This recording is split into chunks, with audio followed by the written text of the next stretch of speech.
Happy birthday to you. A baby's first birthday is special for many reasons. It's a celebration of life and a sigh of relief for parents. Dear baby, happy birthday to you. Relief knowing your child is no longer at risk of SIDS. Sudden infant death syndrome, something many parents worry about in babies up to 1 year old. But even after that point, there is another condition you need to know about. It's called sudden unexplained death in childhood.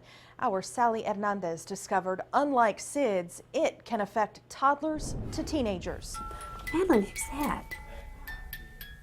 Is that your brother? Baby Madeline sleeps in what used to be his crib, listens to the same music he loved, and sees his pictures all over the house.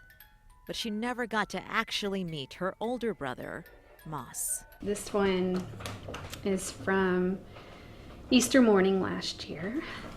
Sorry. And he passed away 5 days later. Moss was the first child for Jessica and Jay Peratt. Jessica says it was a typical morning in April. Moss had a slight fever, but they thought the 14-month-old was just teething.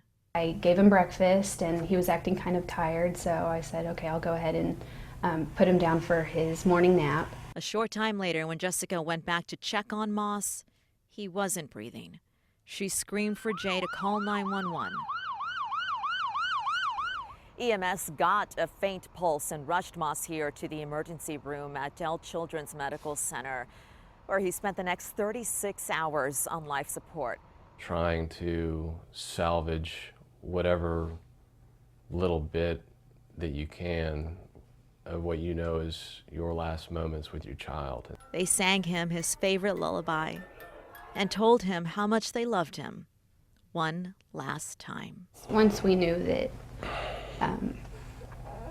that he wouldn't survive this, I encouraged him to let go. Moss's death is not only unexpected, it is unexplained. Doctors have no answers, and the autopsy shows nothing unusual. So that left us confused that why did Moss pass away? It's called sudden unexplained death in childhood, or SUDC. Last year, it affected 387 toddlers and teenagers nationwide. Here in Texas, from 2008 to 2012, SUDC claimed 201 children, 14 in Central Texas. It's unpredictable and unpreventable at this time. Laura Crandall lost her 15-month-old daughter to SUDC 17 years ago. And today she is behind a grassroots movement for research dedicated to finding a cause. But SUDC cases are rare, and so is the research. The research that has been done over the last several years has all been done by private donations, mostly from families who are affected, trying to change the future. We have not received government funding for research in this regard to date. I was 4 months pregnant when Moss passed away, and then Madeline was born, and I will say that was the most peaceful day I felt since Moss passed away. And Madeline looks just like her brother. It was such a gift to us in a time when we were so sad. And in the middle of that sadness, a sign of their undying love for Moss. Madeline's middle name is Moss, forever connected to the big brother she never knew. He was so young when he passed away, but I don't have any doubt in my mind that he would have just been a perfect older brother.